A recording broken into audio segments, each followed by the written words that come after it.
Story तुम ही मेरा प्यार हो चैप्टर 5 कार्तिक खून और सच। शनाया को कार्तिक के केबिन के अंदर से कुछ अजीब आवाज़ें आ रही थी।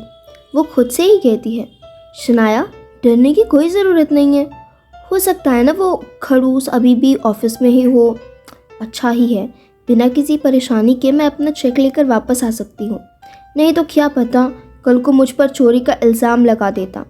ये सब बड़बड़ाते हुए वो केबिन का दरवाज़ा खोल देती है, लेकिन अंदर का नज़ारा देखकर उसकी आंखें बड़ी बड़ी और मुंह खुला का खुला ही रह जाता है। केबिन की हालत बहुत ख़राब थी। सारा सामान यहाँ वहाँ बिखरा हुआ था और कार्तिक अपनी चेयर के नीचे बैठा हुआ था और वो बहुत धीमी आवाज़ में कहती है, कार्तिक सर आप क्या कर रहे हैं? किसी की आवाज़ सुनकर कार्तिक तुरंत उस तरफ देखता है। उसे देखकर शनाया की चीख निकल जाती है। आ! इस समय कार्तिक सच में बहुत डरावना दिख रहा था। उसके चेहरे पर खास तौर पे होठों के आसपास खून लगा हुआ था और उसके हाथ भी खून से सने हुए थे। कार्तिक की गहरी काली आंखें एकदम नीले रंग में बदल चुकी थी। टेबल के पास ही एक कुत्ता पड़ा हुआ था और कार्तिक ने उसके पेट को फाड़ दिया था और वो पता नहीं क्या कर रहा था। चारों तरफ सिर्फ खून ही खून फैला हुआ था। शनाया ज़ोर से चिल्लाने लगती है, दूर, मुझसे दूर रहना। अगर आप मेरे पास आए तो मैं मार डालूंगी। ये सब कहते हुए वो केबिन का दरवाज़ा वापस से खोलकर वहाँ से भागने की कोशिश करती है, लेकिन कार्तिक जल्दी से उसके पास जाकर उसे पकड़ लेता है। शनाया कहती है, छोड़ो छोड़ो, मुझे छोड़ दो। तुम ज़रूर कोई वैम्पायर हो। मुझे नहीं पता था वैम्पायर सच में एग्जिस्ट करते हैं। प्लीज़ प्लीज़ मुझे जाने दो, मैं बिल्कुल भी टेस्टी नहीं हूँ। ये सब बोलते हुए वो उसकी पकड़ से छूटने की कोशिश कर रही थी। कार्तिक उसके मुंह पर हाथ रखता है और उसे समझाने की कोशिश करते हुए कहता है, देखो तुम मुझे गलत समझ रही हो। तुम जैसा सोच रही हो वैसा कुछ भी नहीं है। वो कुत्ता नहीं है और मेरे हाथ में कोई खून नहीं लगा है। ये सब टोमेटो केचप है।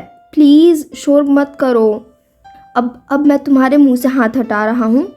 शनाया हाँ में सर हिला देती है, लेकिन वो जैसे ही अपना हाथ पीछे हटाता है, शनाया उससे दूर भागते हुए सोफे पर जाकर खड़ी हो जाती है और कहती है, दूर, मुझसे दूर रहो। तुमने मुझे पागल समझ रखा है क्या? मुझे दिखाई नहीं देता वो एक कुत्ता ही है? नहीं था। अब तो तुमने उसकी जान ले ली है और तुम्हारे हाथों में भी उसी का खून लगा है। और तुम्हारी आंखें, मैंने देखा था जब तुमने पलटकर मेरी तरफ देखा था, उस समय तुम्हारी आंखें नीले रंग की थी। आखिर ऐसा कैसे हो सकता है? और अभी देखो, अभी तो वापस पहले जैसी दिख रही है। नहीं, ये सब नॉर्मल नहीं है। तुम सच में एक वैम्पायर हो। प्लीज़ गॉड मुझे बचा लो प्लीज़। देखो कार्तिक, मैं किसी को नहीं बताऊंगी तुम्हारे सीक्रेट के बारे में। आई प्रॉमिस, प्लीज़ मुझे जाने दो। ये सब बोलते हुए वो उससे बचने की कोशिश कर रही थी और सोफे के अगल बगल उछल कूद कर रही थी। कार्तिक उसकी तरफ जाकर उसे पकड़ने की कोशिश कर रहा था, क्योंकि वो बहुत ज़ोर से शोर मचा रही थी और चिल्ला रही थी। वैसे तो ऑफिस में कोई नहीं था, लेकिन अगर किसी गार्ड ने उनकी आवाज़ सुन ली और वहाँ आ गया तो सब कुछ बहुत ज़्यादा कॉम्प्लिकेटेड हो जाएगा। शनाया उससे बचने के लिए वापस यहाँ वहाँ भागने लगती है, लेकिन कार्तिक उसे पकड़ लेता है। शनाया उसे धक्का देती है और इन सब के चक्कर में दोनों सोफे पर गिर जाते हैं। शनाया कार्तिक के नीचे गिर जाती है और उसके होठ कार्तिक के होठों से छू जाते हैं। शनाया वहीं जम जाती है।